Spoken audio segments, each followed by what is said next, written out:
I'm going to do this no-shave November and December. That's the reason why I'm looking a little unkept this morning, I reckon. And this is not the Punisher neither. This is that Kraft patch, by the way. It's got my favorite colors on it. Law enforcement.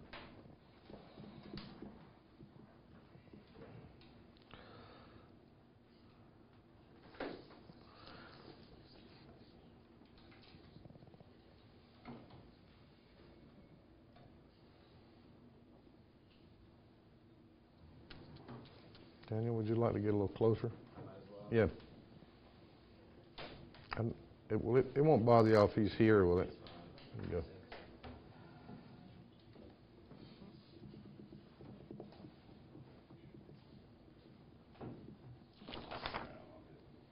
Good. All right, we set? Well, good morning, and thank you very much for coming on such short notice.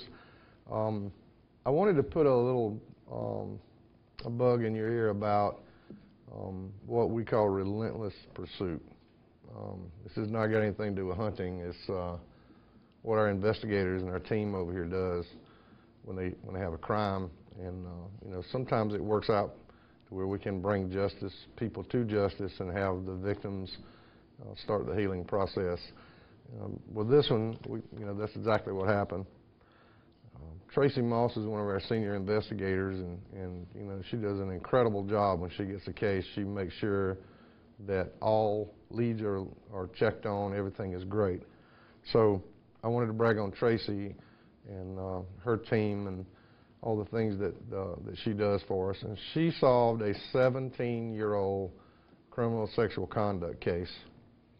Now, I'm not shy to say this, we pray about a lot of things around here. We pray about unsolved crimes, and we still have unsolved crimes, and we would like to solve them.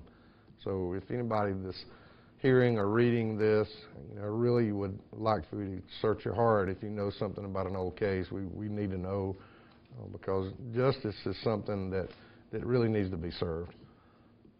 We have a gentleman in custody right now from a 2000, it was April 27, 2000, when a lady in the Cowpens area was working at a convenience store, and she called in and said basically that she was kidnapped and raped. This case went on and went unsolved for 17 years until yesterday. We have Robert Dennis Threadgill III in custody, and his bond has been denied. He's in our jail. He went in, had a mask on, couldn't tell who he was. She was kidnapped and asked to get into the safe, couldn't do it. Long story short, it turned into a rape, which is horrible. It's very horrible. But I give you thanks and praise to the good Lord today, because through our CODIS system, a hit came back to us.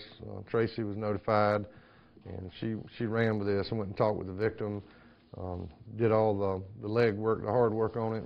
And I really want to brag about the people that were here in 2000. I think Shane Dedman is actually the guy that collected the DNA from the case, and we were able to make a positive ID through the CODIS system. He had been arrested for some other charge. And as you can imagine how grateful we are that we were able to put this guy in jail and hold him accountable for a very heinous crime. Now, what's big about that? Well, the poor lady that was a victim now, she didn't have to look over her shoulder anymore. She didn't have to hear a voice behind her and think, is that the guy? I just can't imagine what they go through. It's very bad. It's very horrible. And we've always tried to be champions for our victims, and this is one that really worked out for us. So I'm very proud of our team, and I just wanted you to know that I have all the chaplains here. They were meeting today. We have a great chaplain group, and they pray over these things all the time. Prayer works. You can't convince me otherwise. Prayer works. So I wanted to tell you that we have a case that went unsolved, and it's got to be very scary. Number one, that you're a victim. Number two, you don't know who did it. At this point, I'm sure that that she was thinking it may never be solved. So, we're thanking God that, number one, she's still able to make it. And a lot of people say, well, now she can heal. I don't know. Still a long road. You have to understand that they cut up all those wounds open again from that night, and you need to be in prayer for her. And we are proud of our team for the hard work and dedication that they do. So I'll try to answer questions if you have any. Sheriff, have you been in touch with the victim, and how has she expressed her reaction to this? Well, Tracy and another investigator, Elizabeth Renaker, went out of town yesterday to meet with her, and she was very emotional about the whole thing and thankful.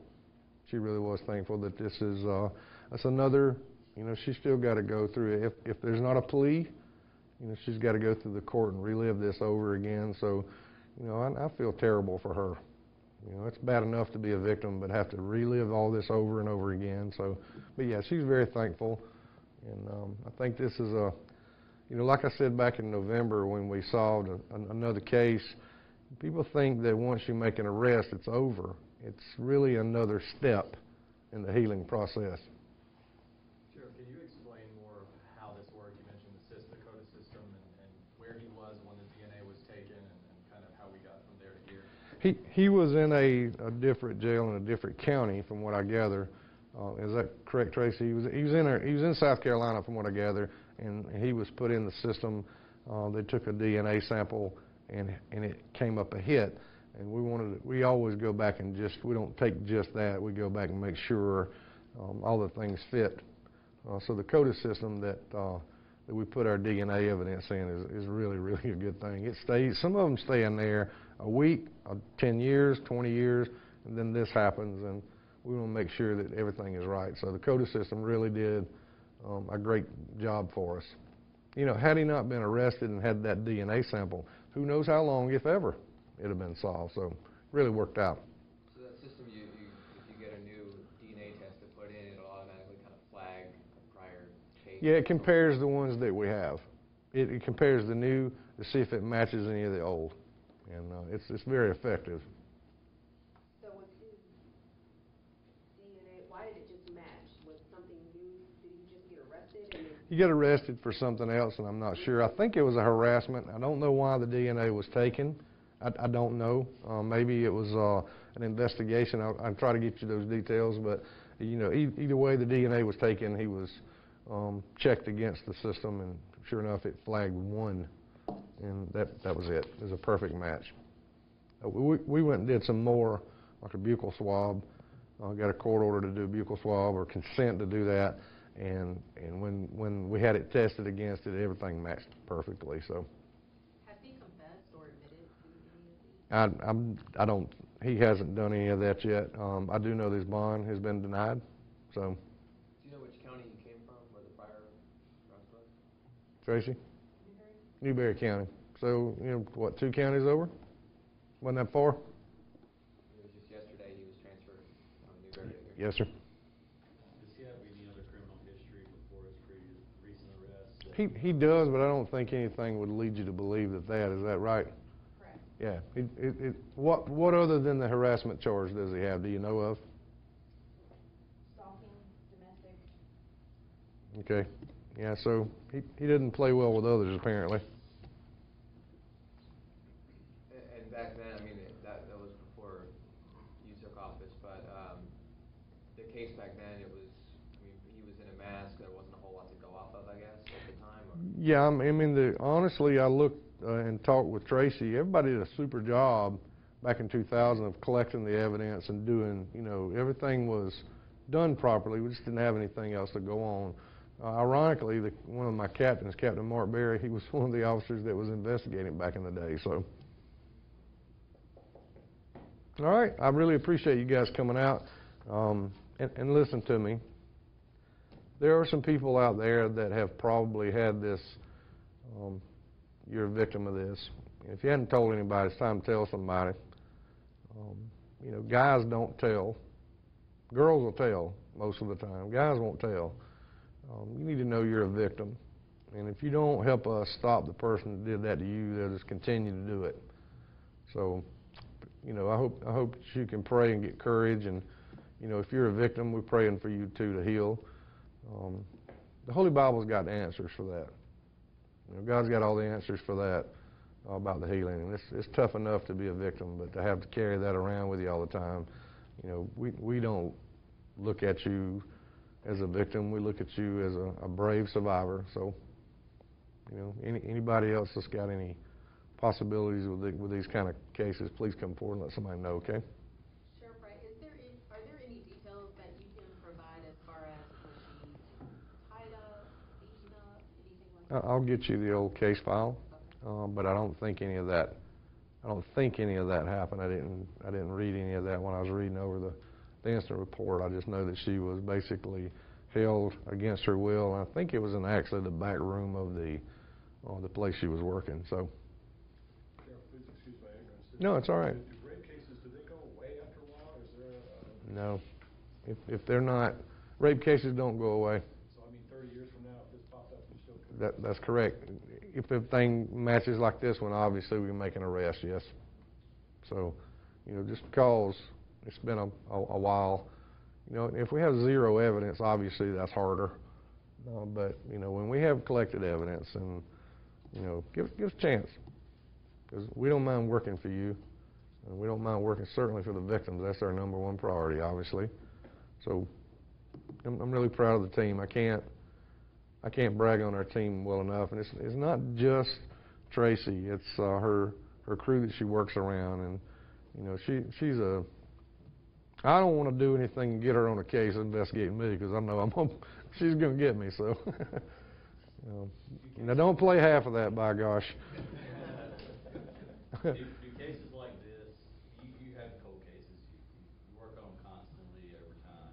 In cases like this where you finally get that break and finally, you know, and get one, does it give you a boost of energy toward going back together? Of course it does. I mean, it just makes people, gives them a little more hope. You know, we solved an incredibly big case in November that a lot of people thought would never be solved. And I kept telling people, you know, whenever the good Lord tells me, I'll tell you, and when he did, I did. So, yeah, it gives us a lot more energy to go back and just make sure we're not missing stuff. And, you know, the old case investigators have a very tough job, because you don't want to interview the victims too much, you know, because sometimes they get to thinking they remember something. You know, you just have to really be careful those kind of things, and we don't want to put anybody in jail that's not guilty. That's our, you know, we don't want to do that.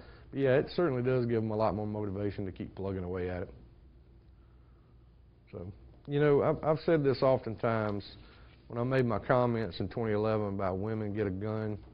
You know, I'm telling you, when a lady is assaulted like that, it don't just affect her. It affects her husband, her family, her church, her social status, where she works. I mean, it really.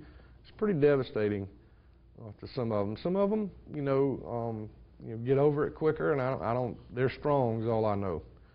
So, you know, I'm still a big proponent of getting a gun and getting properly trained and doing it correct and do it the right way. So, kind of like that mantra, don't you? That's pretty good.